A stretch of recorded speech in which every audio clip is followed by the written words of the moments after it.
Fala, meu lindo, minha linda.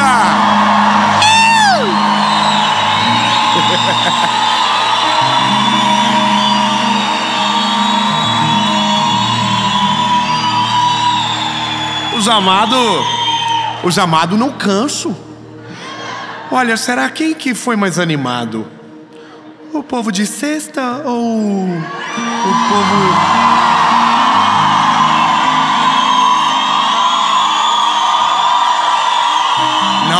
Não que eu queira fazer uma confusão, jamais.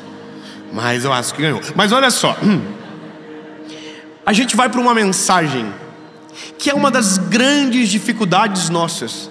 Entender que, sim, Deus também fecha portas. Na nossa cabeça, muitas das vezes Deus só abre, quem fecha é o time, né? Não é verdade? Então tudo que dá errado a gente diz foi o diabo. E às vezes o diabo não está nem, nossa, não estava nem sabendo. E a gente bota na culpa e Deus falou assim: não, esse crédito é meu. Fui eu que fechei a porta. Fui eu. E não tenta abrir. Não tenta abrir. Não força a barra. Eu fechei.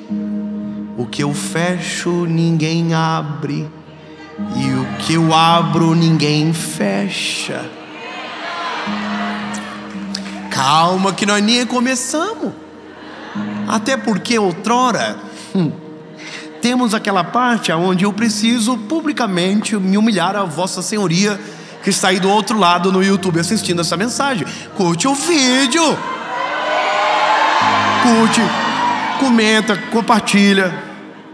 O povo que desistiu das plaquinhas, onde tiver uma plaquinha levantada, filma os irmãos da plaquinha. Muito obrigado, os irmãos são pagos pela série a partir de agora. Então curte o vídeo, comenta, compartilha, manda para todo mundo, compartilha, é isso. Se você ainda não é inscrito no canal, se inscreve. Falta muito pouco para a gente alcançar a marca dos 10 milhões de inscritos. Falta bem pouquinho. Sim, coisa assim de 1 milhão e tantos. Oh meu Deus, que tanto. Mas ainda em 2023, se Deus quiser, nós vamos fazer uma festa. Pegar um estádio aí, fazer uma confusão, fazer, nós vamos celebrar. Fechou? Mas tem que... Não, top. Então se inscreve, ativa o sininho e bora pro vídeo.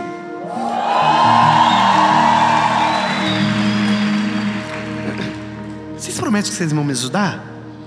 Manda pros amigos. Se aqueles amigos meio encapetados assim que você tem, manda pra ele e fala assim: assiste uma mensagem, vê se você melhora. Antes de assistir, se inscreve. Depois você até esquece. Amém? Mas faz, manda isso. Pega a Bíblia sua, por gentileza, e abra Apocalipse, capítulo de número 3, versículo de número 7. A gente vai ler uma carta à igreja de Filadélfia, mais precisamente a parte B do versículo. Diz o seguinte: aquele que tem a chave de Davi, que abre e nenhum homem fecha. Aleluia. E aquilo que fecha, nenhum homem abre. Oh, aleluia. Vamos de novo. Aquele que o que abre, nenhum homem fecha. Mas o que ele fecha, nenhum homem abre.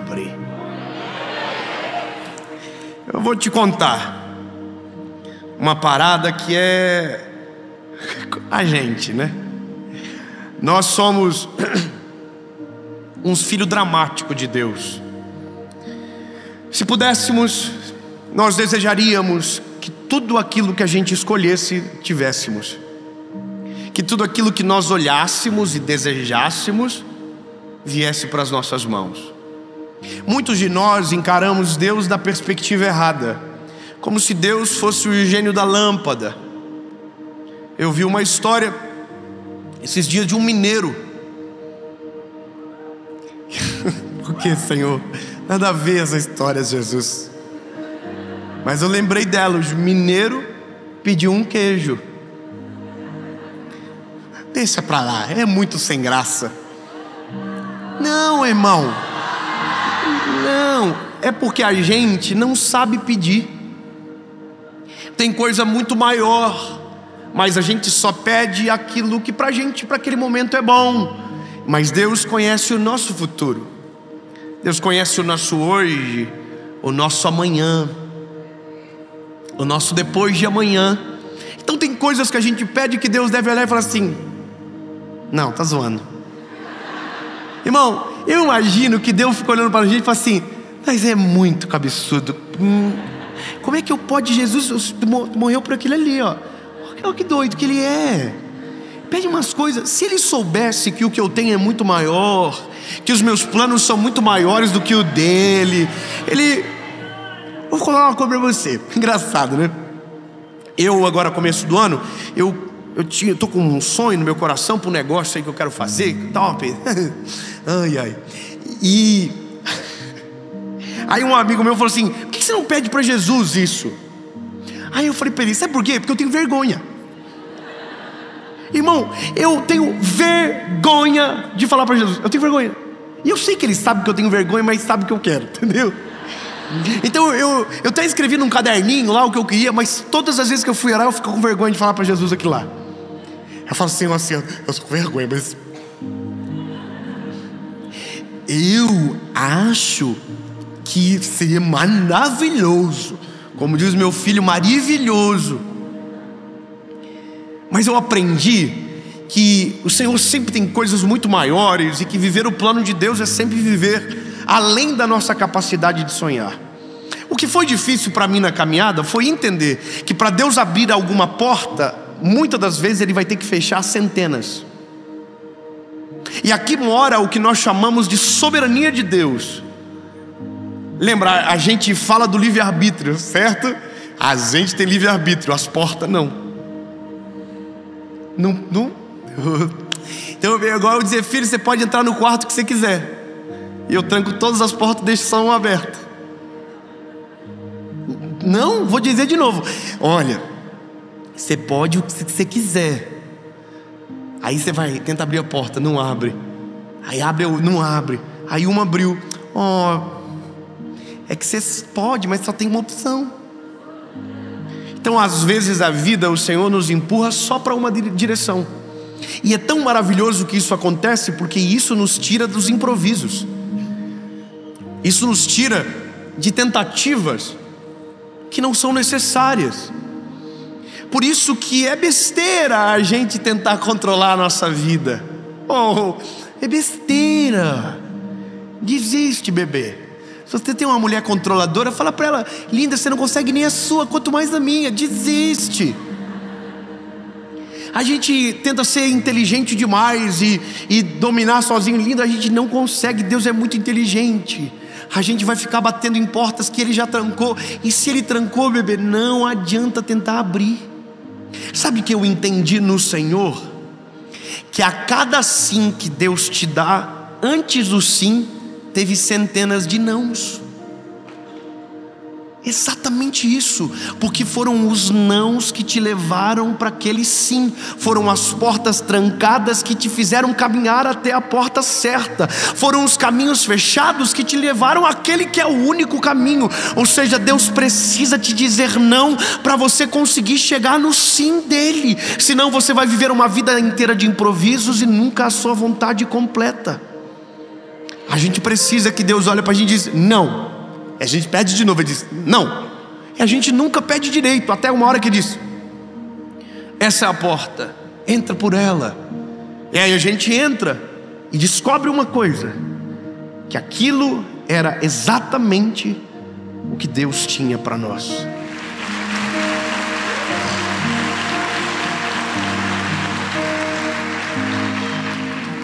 Eu sou muito fofoqueiro, minha esposa odeia isso, mas eu falo da vida pessoal.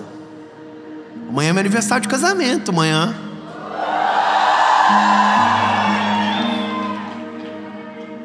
E o mar vermelho, irmão. Tá vendo? Eu falo, eu não consigo. Minha esposa ligou para a doutora Érica, falou assim: olha, amanhã é um dia aí, poxa vida. Não vou falar do conselho da doutora Érica porque é muito pesado, mas eu não vou. Jesus, me perdoa, Senhor, eu não precisava falar nada disso, era outra coisa que eu ia falar. Mas se o Senhor quiser, Senhor Jesus, me dar uma ajuda para amanhã, seria... Ai, Senhor. Quem me conhece mais de perto, quem acompanha a gente, sabe que os meus filhos não são brasileiros. Eles são brasileiros, mas a primeira nacionalidade deles é americana. Os meus 3 filhos são americanos por um motivo só. E não é porque eu vou morar lá, ou porque eu quero morar lá, ou porque eu quero o documento dos meus filhos. Não é. Eu vou te contar uma história que eu nunca contei para ninguém, pelo menos publicamente. Quando eu tinha 26 anos, eu recebi uma palavra do Senhor Jesus sobre a vida do meu filho João, que nasceria em dezembro de 2017. Bom, se eu não estou enganado na conta, é isso: 17, 18, 19, 20, 21, 2. Não, 16, 17, 18, 19, 20. Isso. Só sobe 2, tira 3, vai 4, vai 5. É isso aí. Aí, irmão, eu vou contar essa história. Olha só, eu era radialista nessa época. Eu trabalhava numa rádio. Eu falava igual radialista. É muito legal. A voz de rádio, ela é diferente. Ela não é assim: oi, boa tarde. Ela é: oi, sabe? E era maneiro, eu amava. Eu trabalhei 7 anos nessa rádio. E era o sonho da minha vida trabalhar naquela rádio. Só que um dia Deus usou uma pessoa para falar comigo que o meu maior sonho seria só um hobby, não seria o meu trabalho. Bom, a vida passou e eu, na minha cabeça, estava vivendo exatamente o plano perfeito de Deus para mim, e que seria aquilo para sempre. Eu trabalhava numa rádio e pregava pelo Brasil, em apenas uma igreja, aos sábados, domingos, às vezes sextas-feiras eu tinha que viajar. E trabalhava na rádio. Essa era a minha vida. E aí um dia, eu dentro do carro, refrescando, um dia fui pregar numa igreja pequena dos Estados Unidos, de um amigo, que virou um amigo meu, a Paula grávida, nós naquela casa. Ele olhou para nós e falou: por que vocês não trazem o João para nascer aqui, nos Estados Unidos? Porque eu havia falado de um desejo no meu coração, de um dia do meu filho fazer um seminário em uma escola teológica americana, que eu tenho muita admiração. E ele me falou aquilo e eu não tinha um pinto para dar água, irmão. Como que eu levo meu filho para nascer nos Estados Unidos? Eu não tinha dinheiro para pagar o parto no Brasil. Imagina pagar lá. Aí eu me lembro que eu falei não, minha esposa disse não, e voltamos para o Brasil. Quando foi por volta do mês de outubro, eu estava dentro do meu carro dirigindo, eu e minha esposa, e uma voz no meu espírito, no meu coração, disse de maneira muito clara: o João irá nascer nos Estados Unidos. Eu comecei a chorar com aquela voz muito forte no meu espírito. Disse para Paula: amor, eu estou sentindo, eu acho que o João vai nascer lá. O que você acha? Ela falou: loucura, a gente não tem condição. Eu falei: mas lembra do pastor que disse para nós que nos receberia e nos ajudaria para que o nosso filho nascesse lá? Aí ela falou: bom, uma coisa é convidar, outra coisa é receber, né? Não é verdade que a gente fala assim para todo mundo: vai lá em casa tomar um café. Mas tem gente que diz: não, tô brincando, não precisa. A gente faz a política da boa vizinhança, mas a gente não quer. Não, fica lá em casa. Dentro ele fala assim: não, brincadeirinha, vai pro hotel que é mais legal.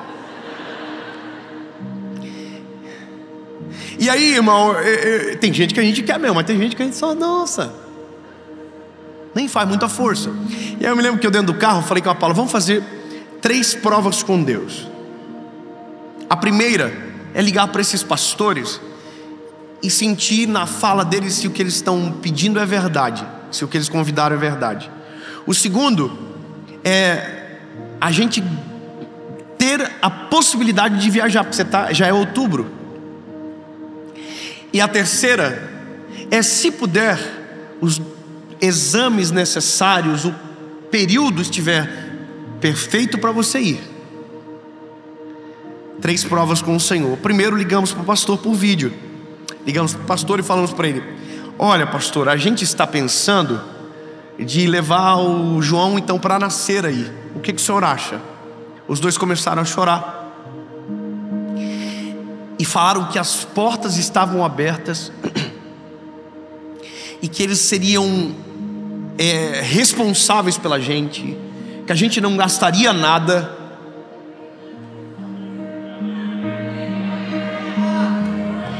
E até aqui tá tudo top. Então a gente desligou o telefone e agora vamos fazer os outros projetos, as outras provas. Fizemos a segunda e dava tempo, assim, dentro de 1 mês, todos os exames teriam que ficar prontos. A Paula teria que ir para os Estados Unidos. Só que eu tinha agenda até o dia do parto do meu filho, no Brasil. Resumindo, como fiz mais 2 provas, o Senhor confirmou as 2 provas com Deus que nós fizemos. A minha esposa embarcou num dia de manhã para os Estados Unidos, num dia à noite.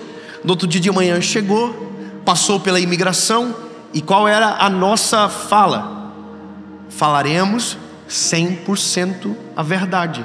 Se Deus está nesse negócio, nós vamos conseguir. Falamos 100% a verdade, ganhamos o parto. Mas uma coisa aconteceu aqui no Brasil: Deus fechou todas as minhas portas. Todas. Eu fui obrigado a pedir demissão da rádio, que era o meu sonho. Como que eu vou para os Estados Unidos e ficar 1 mês e meio? Não tem empresa que libera. Então qual era o mais lógico? Para obedecer a voz do Senhor, abrir mão. E eu pedi demissão da rádio. Pedi demissão da rádio, mas aí eu contava com algo, com as agendas, que então me ajudariam pelo menos a manter a casa em ordem. O que aconteceu? Todas as agendas caíram. E as que iam entrar, parece que o povo desistia na hora que ligava. As portas todas se fecharam para mim no Brasil. Eu preguei o último dia no Brasil, fui de surpresa para os Estados Unidos, comprei com pontos de milhas no meu cartão de fidelidade. Viajei para os Estados Unidos. No dia que eu cheguei, de surpresa, meu filho nasceu na manhã seguinte.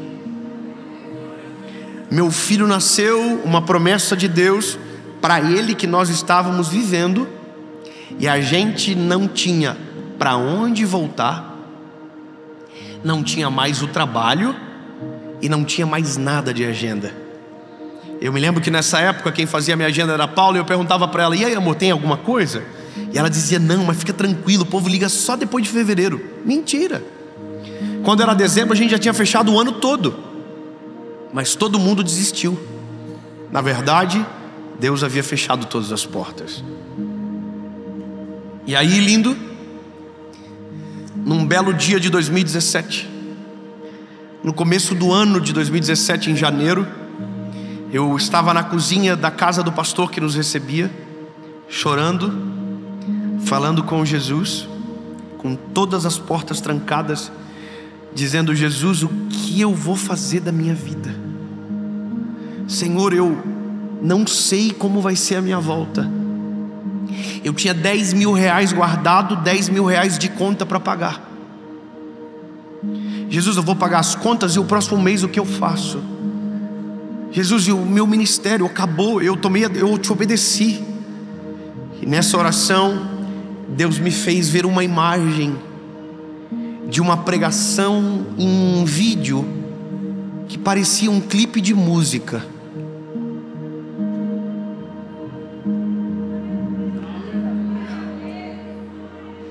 E aí Eu achei lindo aquilo que vi com os meus olhos, mas não completou nada no meu espírito. Havia uma outra família que morava na casa embaixo, era uma casa de 2 famílias. Fomos convidados para jantar. Quando eu desci, estava passando um clipe musical de um ministério chamado Cristo Vivo, do Davi Zulato. E eu me lembro que o clipe era em cima de um tapete bonito, com umas luzes de sarau assim. E o Senhor falou no meu espírito o que estava falando lá em cima. Eu olhei para aquilo e o Senhor falou para mim: é assim que eu quero.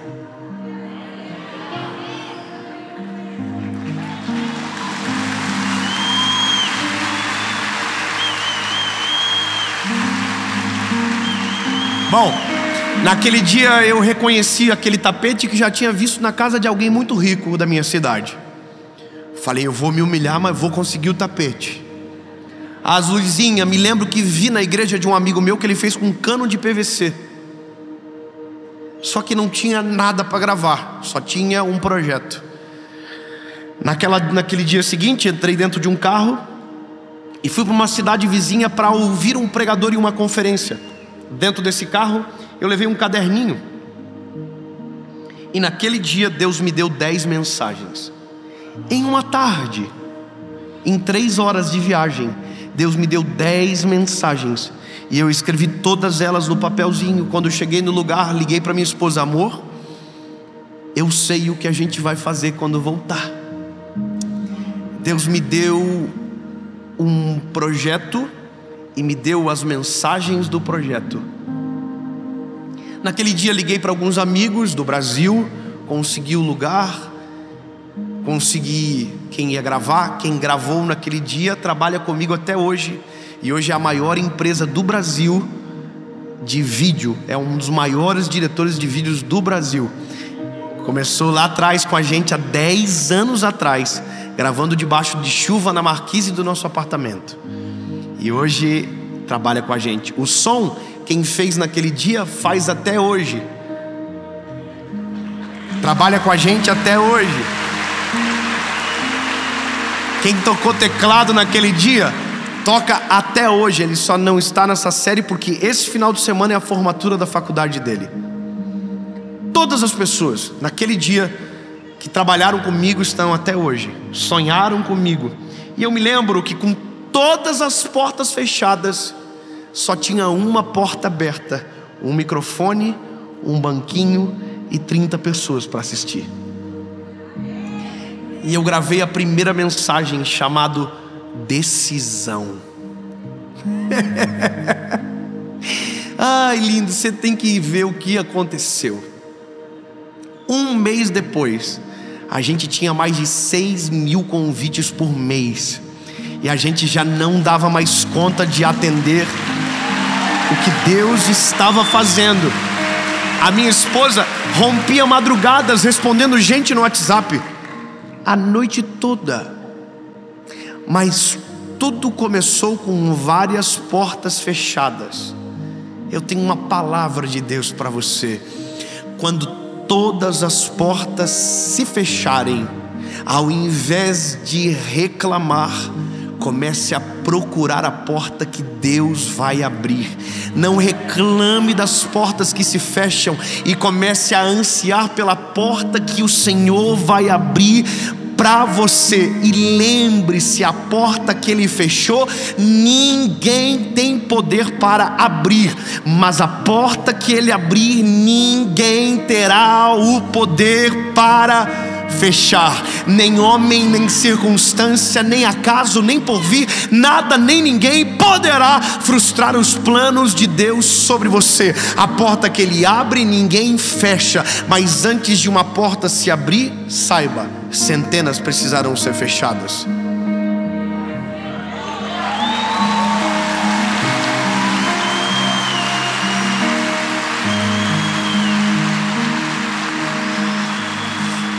Ah, lindo, eu sinto lhe informar, mas quando a porta fechar na sua cara, vai doer. Não é fácil, não é simples, não é mamão com açúcar, não é que top, uau, as portas se fecharam e estamos muito felizes.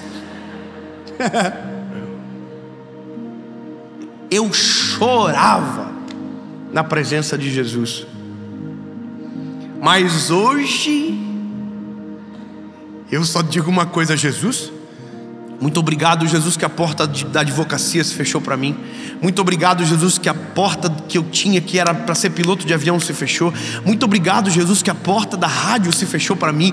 Muito obrigado, Jesus, que eu saí com a mãozinha na frente e outra atrás. Muito obrigado. Porque quando todas as portas se fecharam, o Senhor abriu a porta que mudou a nossa história para sempre.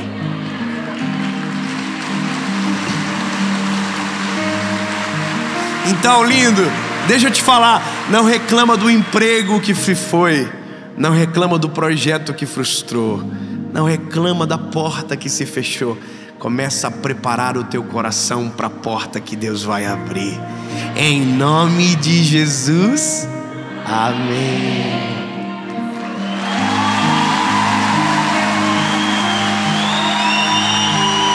Jesus, Tu és maravilhoso e incomparável. Reconhecemos que não temos governo e que a Tua onipotência, onisciência, onipresença ultrapassa a nossa capacidade de escolha, e que as portas que o Senhor abre são infinitamente superiores do que aquela que sozinhos tentamos abrir. E pedimos, Jesus, que se tiver portas que não é para estar abertas, que o Senhor tranque, para que a gente não viva de improviso, mas que vivamos exatamente aquilo que o Senhor tem para nós.